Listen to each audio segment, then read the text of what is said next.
À quelques jours de la présidentielle du 29 octobre 2025, la Tanzanie s'enfonce dans une spirale autoritaire, alerte Amnesty International. Dans un rapport publié lundi, l'Organisation de défense des droits humains décrit un climat de peur et une fermeture quasi totale de l'espace politique à l'avantage de la présidente sortante, en lice pour un nouveau mandat. Le rapport détaille une stratégie d'intimidation systématique, disparition forcée, arrestation arbitraire, disqualification des candidats d'opposition et musellement des médias. L'ONG accuse le pouvoir d'avoir transformé les institutions de l'État, police, justice et commission électorale en instruments de contrôle politique. Les témoignages recueillis par Amnesty illustrent un durcissement inédit. Personne n'est épargné, prévient Roland Ebolé, chercheur pour la Tanzanie et l'Ouganda. Il cite notamment la disparition d'un jeune TikToker arrêté pour une caricature, relâché après paiement d'une amende puis porté disparu quelques jours plus tard. D'autres cas concernent la disparition d'un ancien ambassadeur, la fermeture de milliers d'églises et la détention de plus de 500 membres du principal parti d'opposition, le Chadema,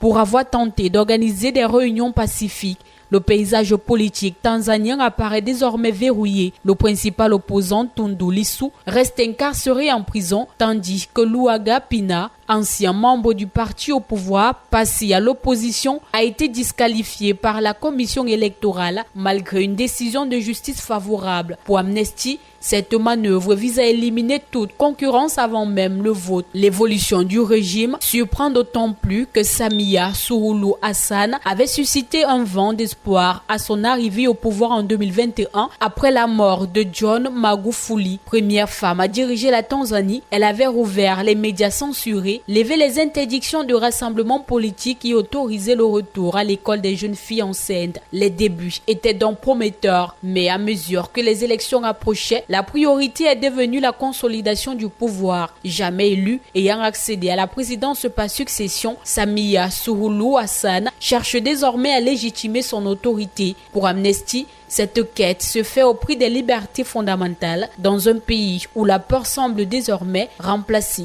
le débat démocratique.